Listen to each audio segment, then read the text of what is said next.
Hello दोस्तों, कैसे हो? आई थिंक सब बढ़िया और पिटपाट हो गया। तो चलो आज सुनते हैं हिंदी कहानी। और बढ़िया लगे तो लाइक शेयर और सब्सक्राइब जरूर कर देना। तो चलो आओ सुन दो कहानी।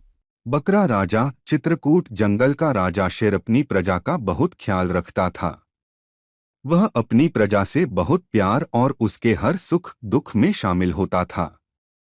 प्रजा भी ऐसा राजा पाकर बहुत खुश थी। जंगल का राजा शेर काफी दिनों से अपने आप को थका थका सा महसूस कर रहा था। वह कुछ दिनों के लिए सब काम धाम छोड़कर आराम करना चाहता था, परंतु वह ऐसा नहीं कर पा रहा था। उसे अपनी प्रजा का ध्यान आ जाता था। वह मन ही मन सोचता कि उसके पीछे उसकी प्यारी प्रजा की देखभाल करने वाला कोई नहीं है। तभी उसके मन में विचार आया। शेर ने जंगल में ऐलान करवा दिया कि जो कोई भी प्रजा राजा शेर की शर्तों पर खड़ा उतरेगा उसे कुछ दिनों के लिए राजा का उत्तराधिकारी घोषित किया जाएगा और जंगल का राजा बना दिया जाएगा। क्योंकि राजा शेर को आराम की सख्त जरूरत है, ऐसे में उसकी प्रजा की देखभाल के लिए एक राजा की आवश्यकता है जो उसकी प्रजा का ध्यान भली भांति कर सके।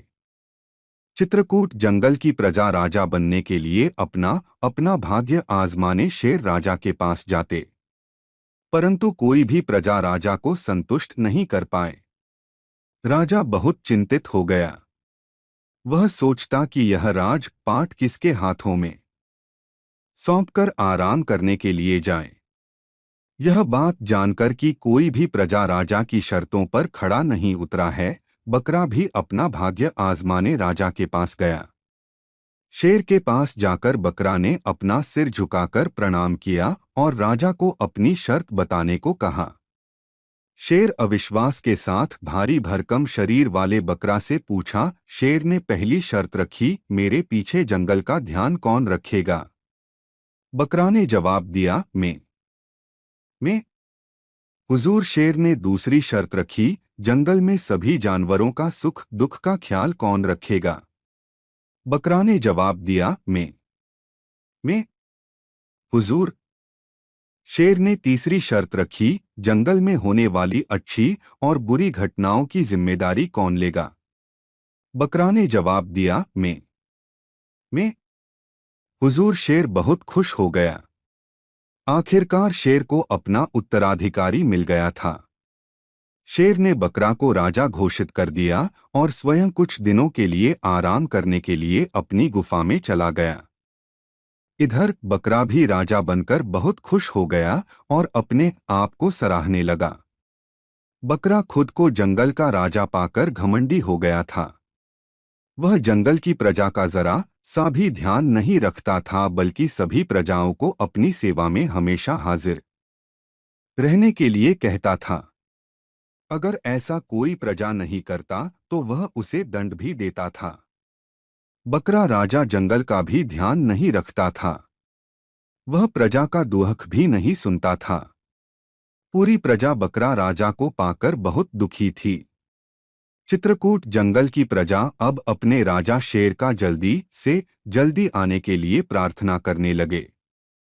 उधर शेर आराम पाकर स्वयं को तरोताजा महसूस करने लगा। वह अपने जंगल जाने का विचार कर जंगल की तरफ मुड़ गया।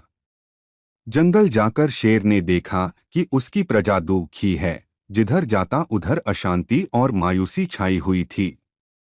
शेर तुरंत बकरा राजा के पास गया और बोला, तुमने राजा होने का उत्तरदायित्व पूरा नहीं किया है। तुमने अपने अधिकारों का सही उपयोग नहीं किया है। इसकी तुम्हें सजा मिलेगी। बकरा शेर की बात सुनकर दृढ़ता से शेर को खरी खोटी सुना दी और इस राजा की सिंहासन को हमेशा के लिए भूल जाने के लिए कहा। शेर को बकरा के इस दुर्व्यवहार पर बहुत क्रोध आया, परंतु शेर ने उसे दंडित न कर बल्कि सही समय आने का इंतजार कर वहां से चला गया। दूसरी ओर जब इस बात का पता चला कि जंगल का राजा बकरा बन बैठा है, तो उसने तुरंत जंगल पर आक्रमण कर दिया। भेड़ियों के आक्रमण होने से जंगल की प्रजा भागते हुए बकरा राजा के पास आए अपने प्राणों की रक्षा के लिए। लेकिन बकरा राजा ने मदद करने से साफ इनकार कर दिया और कहा, अपने प्राणों की रक्षा खुद करो। बकरा स्वयं भी बहुत डरा सहमा था। इतने में भेड़िया बकरा के पास आ गया और जैसे ही उसे अपना शिकार बनाना चाहा वैसे ही तुरंत वहां शेर आ गया बकरा और अपनी प्रजा के रक्षा के लिए। शेर को देखकर सभी भेड़िया वहां से 9-2-11 हो गए। अपने बीच शेर को पाकर चित्रकूट जंगल की प्रजा बहुत खुश हो गई। बकरा अपने द्वारा किए गए शेर के साथ दुर्व्यवहार पर बहुत शर्मिंदा हुआ और इसके लिए माफी भी मांगी। राजा शेर ने भी अपनी उदारता दिखाते हुए बकरा को माफ कर दिया। शिक्षा, हमें अपनी सफलता का घमंड नहीं करना चाहिए और अपने कर्तव्यों का पूरी ईमानदारी से निर्वहन करना चाहिए। तभी हम अपनी सफलता को बरकरार रख सकते हैं। दोस्तों, ये कहानी कैसी लगी बताइएगा ज़रूर से। अगर अच्छी लगी तो एक बार सब्सक्राइब कर ले ताकि आपके लिए और अच्छी कहानी ला सके और एक मज़ेदार कहानी सुनने के लिए सब्सक्राइब ज़रूर कर ले। चलिए सुनते हैं कहानी चालाक मछली की कहानी। चलिए सुनते हैं कहानी। दुर्व्यवहार पर बहुत शर्मिंदा हुआ और इसके लिए माफ़ी भी मांगी। राजा शेर ने भी अपनी उदारता दिखाते हुए बकरा को माफ कर दिया। शिक्षा, हमें अपनी सफलता का घमंड नहीं करना चाहिए और अपने कर्तव्यों का पूरी ईमानदारी से निर्वहन करना चाहिए। तभी हम अपनी सफलता को बरकरार रख सकते हैं। दोस्तों, ये कहानी कैसी लगी बताइएगा ज़रूर से। अगर अच्छी लगी तो एक बार सब्सक्राइब कर ले ताकि आपके लिए और अच्छी कहानी ला सके और एक मज़ेदार कहानी सुनने के लिए सब्सक्राइब ज़रूर कर ले। चलिए सुनते हैं कहानी चालाक मछली की कहानी। चलिए सुनते हैं। एक दिन वह यह सोचकर घर से निकला कि आज वह ज़्यादा से ज़्यादा मछली पकड़ेगा और उसे बेचकर ज़्यादा से ज़्यादा पैसे कमाएगा। ऐसा सोचते हुए वह नदी के पास आया और मछली पकड़ने के लिए नदी में जाल फेंका। जाल में कुछ हलचल हुई।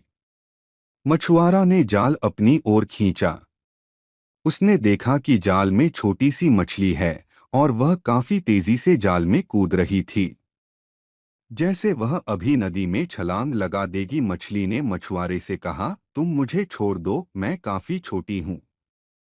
तुम मुझे छोड़ दोगे तो मैं नदी में जाकर बहुत सारी मछलियों को अपने साथ नदी के किनारे ले आऊंगी। तब तुम सब मछलियों को पकड़ लेना। मछुआरे ने सोचा, छोटी मछली ठीक कह रही है, और वह ऐसा सोचकर मछली को वापस नदी में डाल दिया। मछली ने मछुआरे को धन्यवाद दिया और नदी के अंदर चली गई। मछुआरा नदी के किनारे मछलियों का आने का इंतजार करता रहा। सुबह से शाम हो गई परंतु मछुआरे ने एक भी मछली नदी के किनारे पर आते हुए नहीं देखा। अब वह सब कुछ समझ गया था कि छोटी मछली ने चालाकी की थी। मनुष्य को ज्यादा लालच नुकसानदेह होता है। दोस्तों, कहानी किसी लगी चलिए सुनते हैं और एक मजेदार कहानी नन्ही चिड़िया सुनिए और मजे लीजिए। नन्ही चिड़िया एक काल्पनिक कहानी है जो उसकी बुद्धि और साहस को दर्शाती है। एक जंगल में चिड़ियों का बहुत सारा परिवार एक साथ मिलकर खुशी खुशी रहते थे। उनमें से एक परिवार नन्ही चिड़िया का था। नन्ही चिड़िया को सभी बहुत प्यार करते थे। वह बहुत समझदार और साहसी थी। एक बार नन्ही चिड़िया अपने माता पिता को यह कहकर उड़ चली कि वह आज ऊंचे आसमान की सैर करेगी। धीरे धीरे शाम और फिर रात होने को आ गई, पर नन्ही चिड़िया अपने घोंसले में नहीं आई। इस पर उसके माता पिता बहुत परेशान और घबरा गए। यह बात जंगल के सभी चिड़ियों में फैल गई और वे सभी भी घबरा गए। उधर नन्ही चिड़िया उड़कर काफी दूर निकल गई और वह काली पहाड़ी के साम्राज्य में चली गई। वहां पहुंचने पर उसे एक आवाज सुनाई दी, ठहरो। यह सुनकर नन्ही चिड़िया ठहर गई।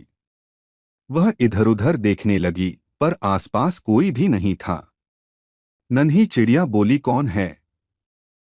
कौन बोल रहा है? तब दोबारा आवाज आई, मेरी पहेली को बुझोगी तो ही काली पहाड़ी में जा सकती हो।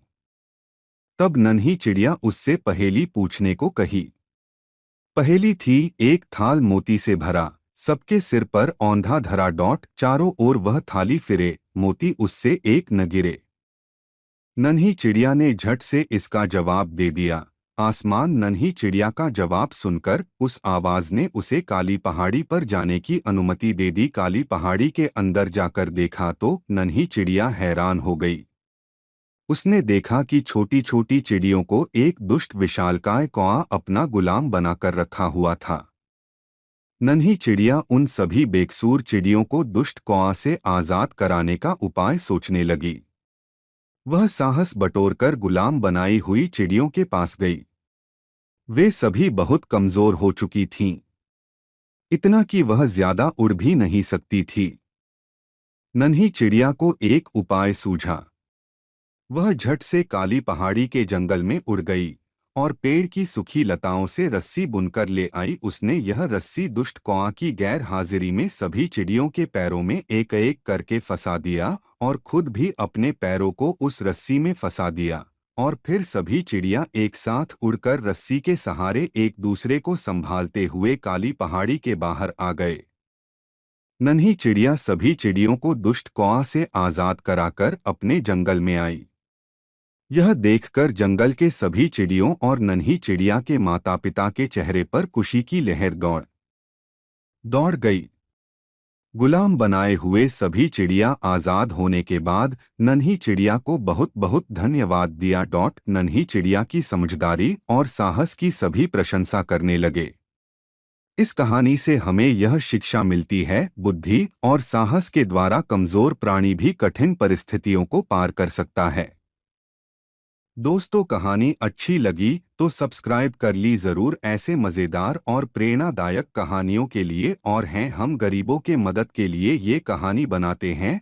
अगर आप भी मदद करना चाहते हैं तो लाइक और सब्सक्राइब कर ले ताकि किसी गरीब का भला कर सके। राधे राधे।